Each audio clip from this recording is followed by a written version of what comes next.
Good evening, Muttonistas. Very short video for you tonight. It's actually Derby Day in Manchester, and for a change I'm not able to attend. I'm in Chengdu Sichuan province, and behind me and all along this street a delectable selection of street food items. But for a change tonight, we're not having street food, we're going Michelin style tasting menu dining. So join me for what's absolutely going to be an intriguing video, a first for me, tasting menu dining in China.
Now then, of course, one of the problems here is that nearly everything's written in Chinese characters, so I wouldn't know what the stalls are selling other than by looking at them or using Google Translate.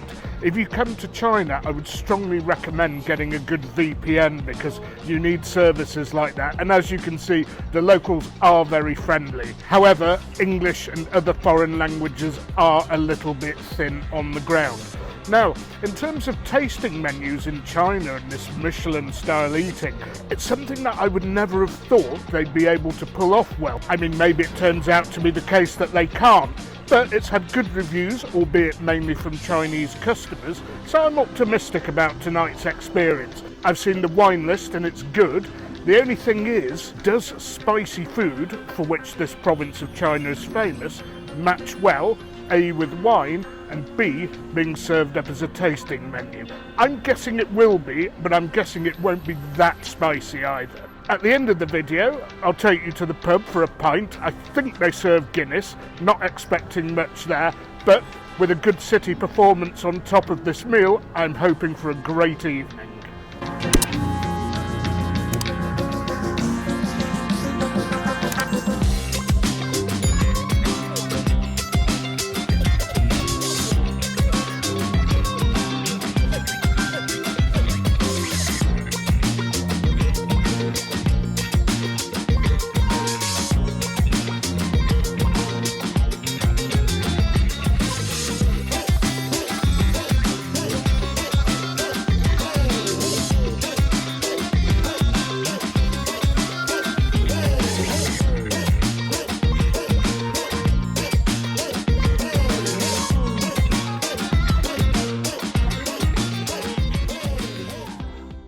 Unfortunately, joining me again, the star of my videos last year in China, Mr. Fu, who's here to translate everything and to guide me around some of the dishes.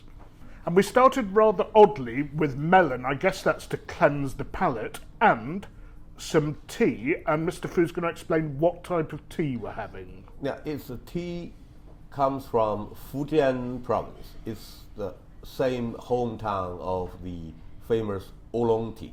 Ah, but it's white tea. Yes, it's okay. called white tea, but it's not white. Okay. And the name of the restaurant is Ji Chuan, Jichuan. I think it's in the Michelin guide, but you might have to look at Beijing because they have a branch there as well as here. But I've seen, as you've seen at the introduction of the video, they've had like a star 5 years out of 6.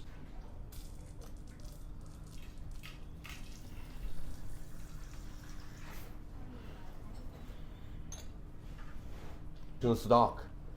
Chicken stock. But this is a tea. Another type of tea. Welcome okay. tea.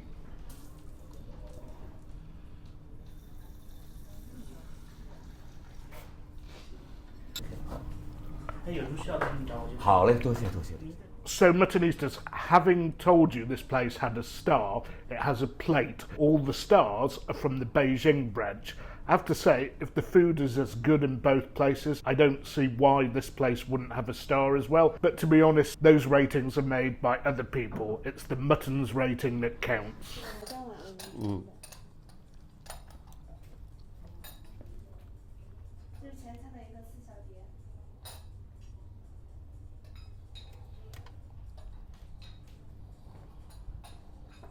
这算凉菜了，对吗？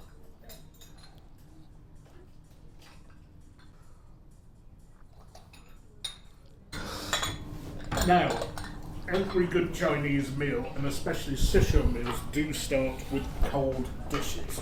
6 of them have arrived, 2 slightly bigger and more important ones, and the other ones more sort of amuse and bouche items. And they've been served in mahjong boxes. Apparently Mr Fu's got 1, 2, 3 and 4, and I've got 5 to 10.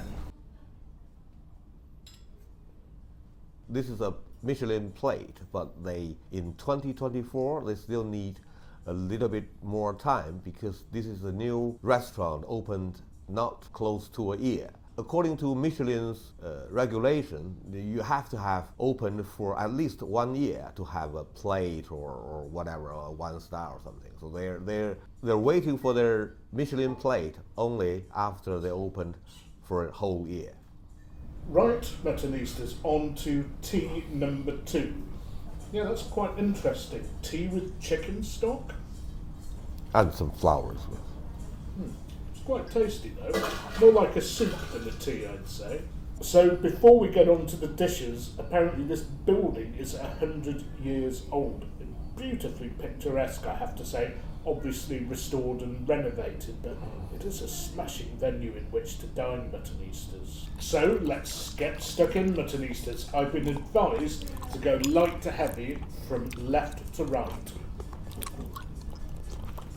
Pleasant pickles, with quite a kick, I have to say. I love spicy food, so I think I'm going to be mightily impressed with this. Very hard to pull this off, and maybe you couldn't transport this tasting menu outside China because it would be too spicy for some Westerners. Sweet lotus now. Excellent texture, and the sweetness, and it's not madly sweet, balances off those spicy pickles. Sichuan province is really quite famous for its pickles, by the way. Next up, and I got it slightly wrong in the initial description, winter melon. Better take a quick slurp first. And the Sancerre is drinking quite well with this spicy food. A lot of people go for New World Sauvignon Blancs when it comes to Asian food, or Rieslings, but I quite like this, as much as I do like a dry Riesling as well. And winter melon, I can't say I'm that familiar with it.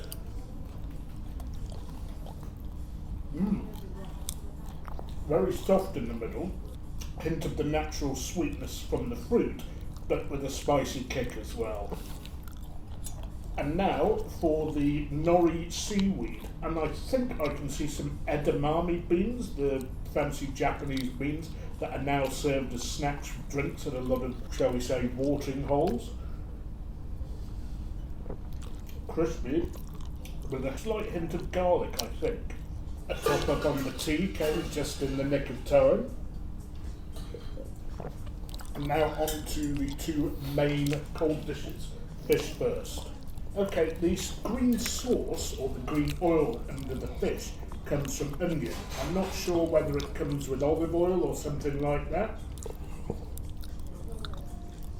油是用的什么？这是咱们的 Very 油。 high quality piece of fish. And the seasoning is very, very light, as it should be with fish. And I understand the oil is sesame oil, not surprising for China. And I've switched to the fork because it was hard for me to pick it up with chopsticks. Not that I think I'm too bad with chopsticks. It's a play on the famous Sichuan cold starter called hot and numbing chicken, except they used abalone, a very expensive piece of shellfish popular in China. Delicious. And so far, so good. The dishes that we've had so far have been very much white wine suitable. And one thing they ought to do if they want their star is probably make some sort of wine pairing for people. I'm quite good at pairing these sorts of things anyway, but you know, for the man on the street who comes in and isn't sure about his wine, I think that's a good way to go.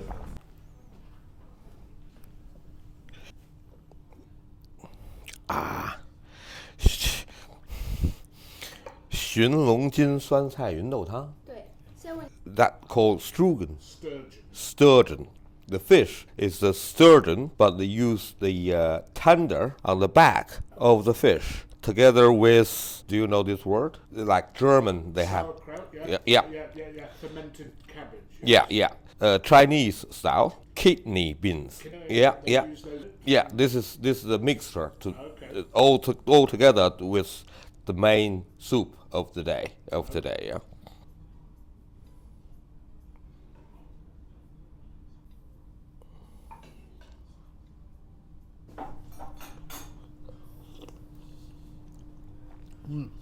Wow, what a mixture of flavours in there. The kidney beans are actually coming out pretty prominently. Neither thick nor thin this soup, and I'm going to grab a little bit of the sauerkraut because that should have a good strong flavour.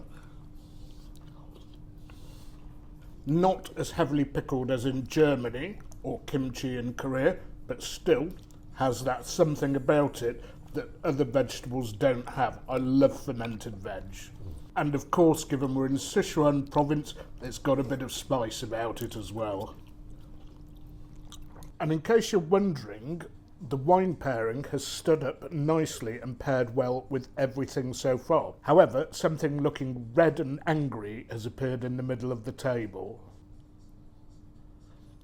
So, Mr. Fu, what do we have here? Yeah, this is the typical Sichuan way of cooking the shui zhu fish. You had it thousands of times. But this fish, it also comes from North Zhejiang province, sea fish. They have their own name, I don't know how to translate it. But most interesting part is, normally when you have shui zhu spicy fish, they always have one sort of chili. But this, 5 different chilies. 2 from Sichuan, very famous chili. 2 from Guizhou, it's next to Yunnan province. Okay. It's also famous for spicy and chilies. And 1, to my surprise, is from Henan province. That's close to my hometown. It's a little bit north. I don't know, they have a sort of chilies. 5 sort of chilies make the flavor different. You will have a try later. And Muttonistas, those of you who watched some of my videos from my trip to China last year, and those who know me personally, will know that fish, spicy Sichuan fish, is absolutely one of my favourites. And to have it done this way in a very high quality restaurant and with a sea fish rather than a river fish is going to be a treat. Better have a quick slurp. Now, often these Sichuan river fish are quite bony. This one's a little bit bony. I was kind of expecting it here to be completely boneless, but maybe the bone's an important part of this particular fish in terms of the flavours it imparts. But I've got rid of some of the main bones I saw, and again, there weren't many. Wow. Oh, wow. I'm in paradise. That is such a high quality fish, and whilst it has all those Sichuan spices that I'm used to, they're not overpowering the fish. They're subtle. Yes, it's got heat, but the fish is still the star of the dish. I just can't get enough of this fish, Muttonistas. I hope some stage in this trip we'll be having a massive one of these, not obviously of the same quality, but spicy fish, in my opinion, is one of the best dishes you can get in Sichuan province. And yes, true to their roots, true to the Shuizhou style of preparing meat and fish, it had a really spicy kick at the end. It's good that they've stayed true to their local traditions, just proving to you that not all Michelin cuisine has to have foie gras, truffles, and all sorts of fancy mushrooms and that sort of stuff to make a great tasting menu.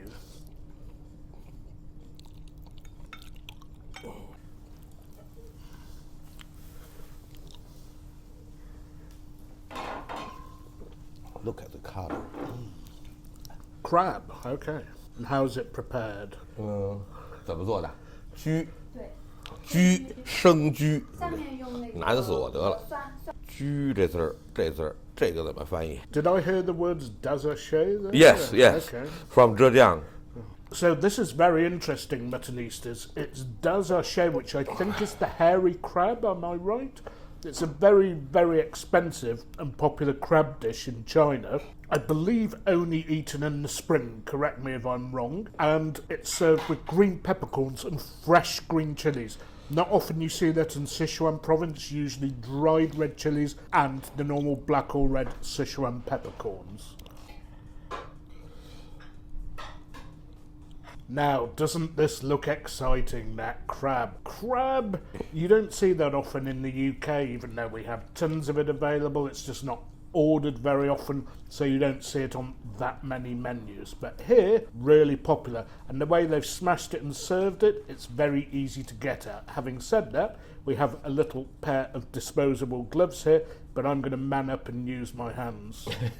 And obviously the nut piece of the crab is the claw. It's where the best and the most bountiful amounts of meat are found.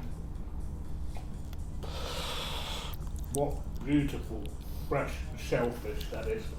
And again, the spices are nicely infused without overpowering the actual crab itself. Also, the dark head meat is not to be sniffed at.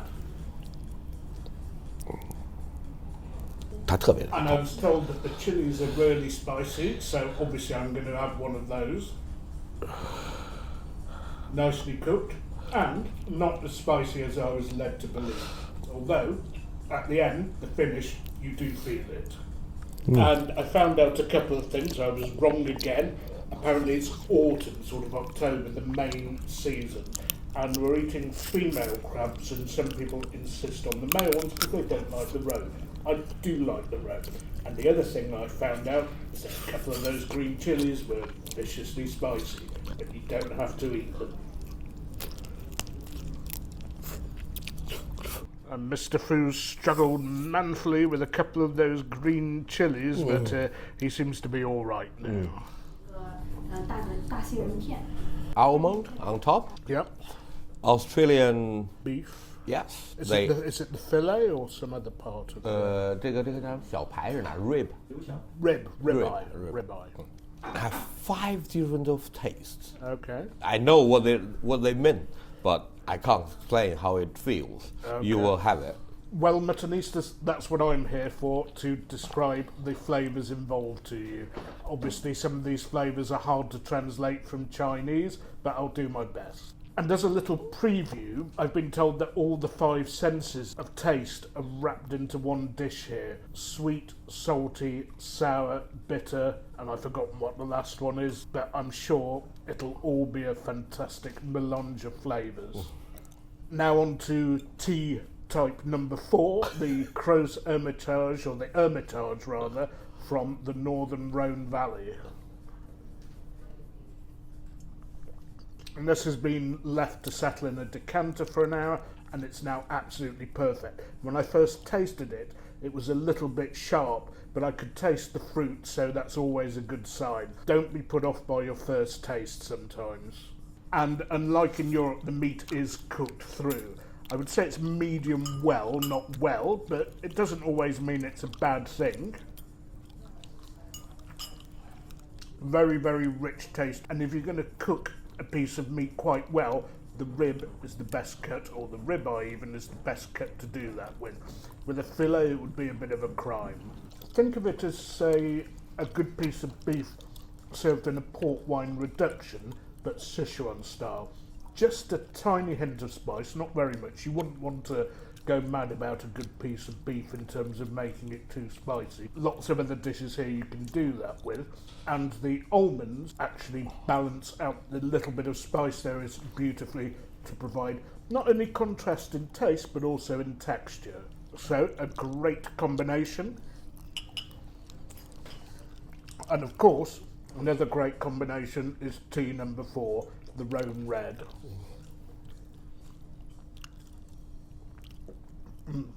beautiful, really beautiful. 又名海葵，然后我们用的是一个河流粒，然后做了一个麻婆豆腐。它跟我们成。So, Mr. Fu, I am familiar with Mapo tofu. Minced meat, beef, sometimes pork, I think, with fresh tofu, herbs and spices. But what makes their version so special? This looks like a normal Mapo tofu.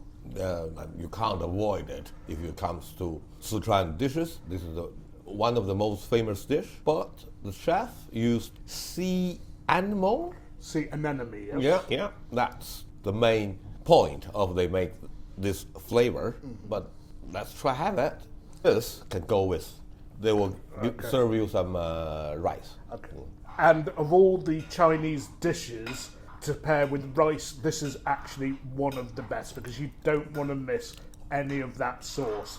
And some of you I know don't like tofu and are wary of it, but if it's well prepared, it should have a nice, slightly firm texture, and most importantly, assume all the flavours of the meat and the spices surrounding it.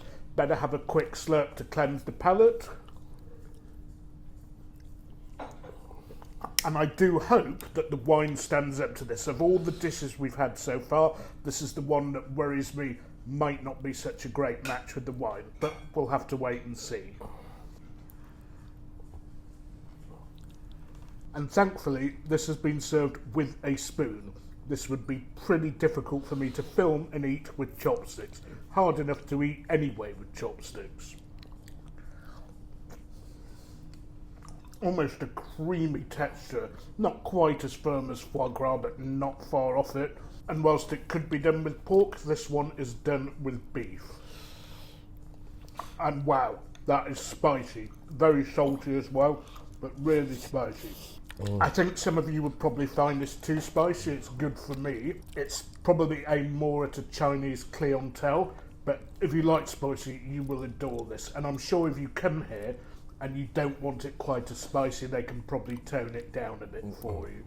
Let's see how the wine goes with it. It's not bad. A Rhone is always a good call with really spicy food, but as I suspected, of all the dishes, this is the least wine suitable, although I do love it. And somebody over there is loving it as well. It's classic Sichuanese cuisine. Okay, when I go abroad, play bridge-wise, normally we do go some Chinese restaurants, especially with their Sichuan restaurant. Because the limited of time for next session or anything, so I just ordered a Mapo tofu, 2 bowls of rice, makes me happy, feel at home, and fill my stomach. That's very, very 100% safety play for me. So, there we go, Muttonistas. You heard it here first. If you're in a Chinese restaurant in Europe, North America, or a country where it could be very, very, shall we say, anglicised or Europeanised or whatever you want to call it, and you want something flavoursome, spicy, Mapo tofu is usually a good thing to order. Not least because it's not something that Westerners order that often. So, it is a dish that is likely not to be adulterated because it'll probably be there to cater for Chinese customers. And yes, I've had seconds. It is getting really spicy, but you know me, folks, that's the way I love it. There is more of it available in the pot, but I'm probably just going to stick to the second bowl because there's more to come. But I just can't get enough of this. And those spicy flavours, the chilies, the peppercorns, they're dancing on my tongue. And you know what I say, if it doesn't hurt, it doesn't work. And now a little balance with some veg, which we're unable to translate. I'm guessing it's cooked in a garlic sauce, because that's the way it normally is, unless it's in a ginger sauce. Delicious vegetable. And although they do cook the meat a little bit too much in China, different story with the veg. It's always very light and crisp, and it helps unnumb the tongue after that viciously hot tofu. Oh, and in case you're wondering, Muttonistas, no, it is definitely not celery. And as I said, the timing of the dish is beautiful because it does undo some of the numbness that's coated my tongue because of the tofu. And I mean, balancing your food between savoury, sweet, bitter and just delicate is very, very important in terms of a good meal, or at least it is in my opinion. So, having inquired a little more with the waiting staff, Mr Fu has found out that what this restaurant is really all about is Sichuan flavours with a lot of Zhejiang ingredients. And for those who don't know, Zhejiang is the province south of Shanghai. It's coastal, and so a lot of the fish and seafood dishes originate from Zhejiang. But some of the heavy spices, of course, are local. So you could say we've taken a journey, for example, with the Mapo tofu through Sichuan and then back to Zhejiang with the vegetables. And the noodles we're about to have next land us firmly back in Sichuan again. Now, I'm wondering, actually, with the spicier dishes, whether it's best to have the tea, as in the real tea, and then hold off for the wine with the slightly less spicy dishes. And it is true that Chinese tea with stuff that's oily and spicy is actually quite a good match. In fact, the evening I got here, I just had tea with my dinner, partially because of the very, very long amount of flying I did. Now, I heard the words swan and lard. Yes. Sour and spicy noodles. There's a famous dish all over across China. Everybody almost like it. It's called hot and sour, not soup, but rice noodles. My wife every time ordered it. But here, they use the same way of cooking, but they are doing it like hot and sour noodles. Not the rice noodle. Rice noodle is a bit thin. This is the real noodle. Let's see what it tastes like. Okay, looking forward to this one. Right, Muttonistas, time to get stuck into those noodles.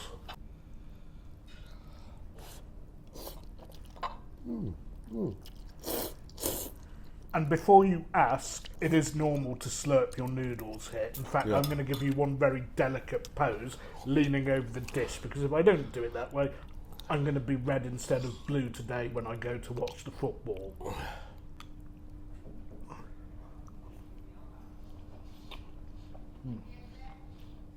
Very flavoursome, a little bit spicy, not very spicy. The tofu was the really spicy one. I think this is going to match the wine beautifully. Oh yeah, right you are, mutton. So, these are a nice way of filling up at the end of the meal. Good Chinese meals, you get the rice or the noodles at the end, so you enjoy all the delicate stuff with expensive ingredients first, and then get the fillers at the end. Anyway, I'm going to get on with this, and then it'll be dessert time. And before we go on to dessert, one thing I need to clear up. Rice noodles, wheat noodles. The wheat noodles tend to be the thicker white style of noodles as opposed to these transparent ones. And the local noodle speciality is called dan dan mian, after the dan dan that you see stereotypically Chinese labourers carrying over their shoulder. That tends to be wheat noodles rather than rice noodles. Of course, here they have their own way of doing it with their own little touches. Okay, Muttonistas, dessert time. Now, we seem to have what looks like an ice cream. Heard something about liquid nitrogen being used, although usually that creates that sort of foggy gas that comes off fancy desserts at these sorts of restaurants, or maybe that's already been done. Anyway, one thing I'm sure about is that this is not necessarily going to be a vanilla ice cream. In China, all sorts of flavours, from green tea to red berries and beans and everything, are used to make ice creams, and I bet this is no exception. You're wrong, Uncle. This is ice cream, 100%, but it's filled with alcohol. It's number 3 best sold Chinese liquor. Year is 1995, that's quite a long time ago. And recently, all ice creams filled with alcohol, Chinese strong liquor, is very popular. You can't even get it if you get there late. So have a try, have a go with the Chinese liquor ice cream. Okay, I'm very wary of this because that Mao Tai stuff and all these other Chinese white liquors, they're 55% strong roughly, and they burn a hole in your throat. So I'd better take a preparatory slurp of red wine just to fortify myself. Okay, here we go. I am genuinely wary of this. It's actually not too bad. It actually reduces the sweetness in the ice cream somewhat. They've not used too much of it because that stuff can overpower paint and strip it, let alone an ice cream. Okay, mutton eaters, that was that. Still a bit of red wine to finish off. And the cost for this sort of meal was actually quite reasonable. Don't forget, wine imported from France to China will be more expensive than usual. But the markup, I checked these wines out before, was not too bad. The tasting menu, 50 quid each, cracking value. Maybe the wines were a little bit expensive. The white was about 60 and the red was about 100. Anyway, I'm not one to go low on the wines, especially when the food is this good. We're going to finish off this and finish off the evening at the pub to watch the derby, where the beverages will be of a different colour and a different flavour. Okay, Muttonistas, final part of the evening. We're at the Shamrock Inn in Chengdu. I'm going to watch the derby here. Not going to take you through it because I've had plenty to eat and, more importantly, plenty to drink so far. Give you a quick pint review because they should have Guinness here as an Irish pub, and then I'll love you and leave you, of course.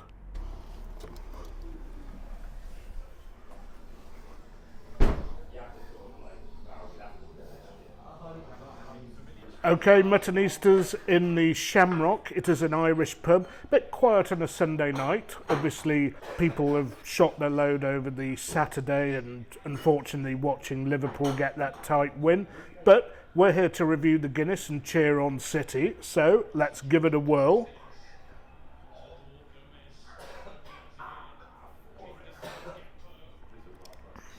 Okay, it's not bad. I was expecting an absolute shocker, but it's actually quite drinkable.